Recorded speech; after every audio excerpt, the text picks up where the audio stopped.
उद्धरण चिन्ह, दिल मेरा धड़क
एक दूसरे को देखने लगा, मानो कोई जवाब देने की हिम्मत जुटा रहा हो।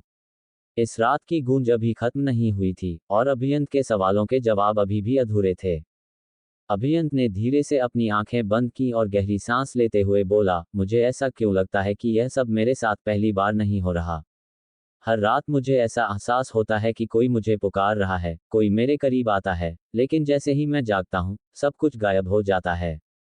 आरंभ ने अभियंत का हाथ थामा और गंभीर स्वर में कहा, अब समय आ गया है कि इस रहस्य से पर्दा उठाया जाए।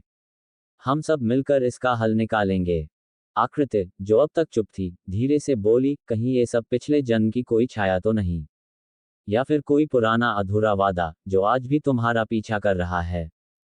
कमरे में गहरी शांति छा गई। हर कोई अब उस अनदेखे सच को खोजने के लिए तैयार था, जो शायद उनकी सोच से भी अधिक चौंकाने वाला हो सकता था। अचानक कमरे की खिड़की के पर्दे हवा में तेजी से लहराने लगे। ठंडी हवा का झोंका पूरे कमरे में फैल गया। अभियंत की आंखों में एक अजीब सी चमक आई, मानो उसे कुछ याद आ रहा हो। उसने सहमे हुए स्वर में कहा, मैंने ये जगह पहले भी देखी है। मैं इस महल को जानता हूँ, लेकिन कैसे? आरंभ की आंखों में एक रहस्यमयी चमक उभरी। वह जानता था कि अब सच को छिपाने का कोई मतलब नहीं था।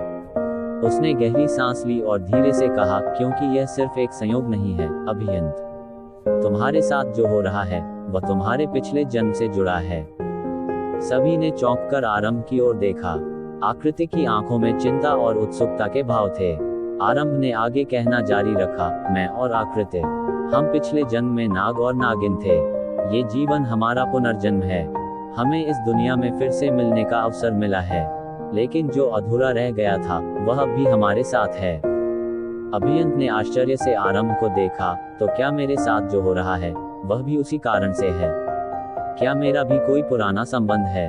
आरंभ ने गंभीरता से सिर हिलाया, हाँ अभियंत, अब हमें तुम्हारे अतीत को खोजना होगा, ताकि इस रहस्य से पर्दा उठ सके। आरंभ ने गहरी सांस ली और धीरे से निगाह उठाई। पूरा कमरा शांत था, लेकिन उस शांति के पीछे कई सवाल छुपे थे।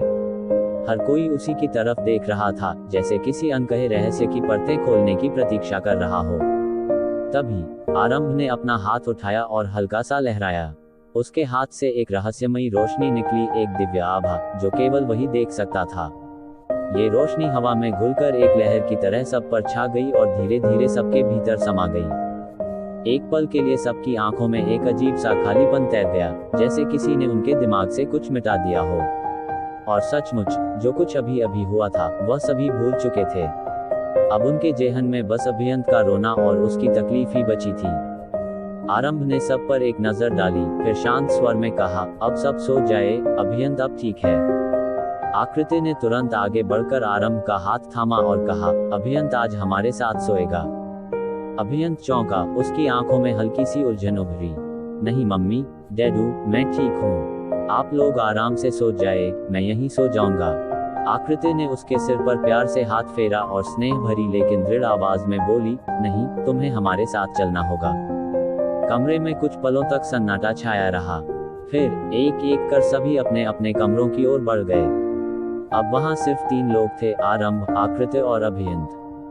अभियंत चुपचाप अपनी मां की गोद में सिर रख कर लेट गया।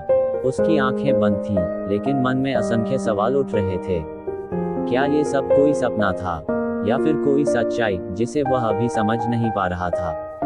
आरंभ भी अभियंत के बगल में लेट गया, लेकिन उसकी आंखें बंद होते ही उसकी चेतना किसी और ही दुनिया में चली गई। यह मेरी शक्ति थी, आरंभ के मन में सवाल उठे। मैं वास्तव में सबकी यादें मिटा देता हूँ। यह मेरी मजबूरी है, अगर मैं ऐसा ना करूँ तो क्या ये सही है? क्या मैं ईश्वर की इच्छा के खिलाफ जा रहा हूँ? मेरी मजबूरी है। मैं अपने बच्चों को तकलीफ में नहीं देख सकता हूँ, पर मैं नियति को भी बदल नहीं सकता हूँ। चांदनी हल्के हल्के खिड़की से छनकर कमरे में आ रही थी, लेकिन आरंभ के मन में तूफान उठ चुका था। क्या यह अभियंत की नियति थी, या फिर यह उसके पिछले जन्म का कोई अधूरा सच था जो अब धीरे धीरे सामने आ रहा था?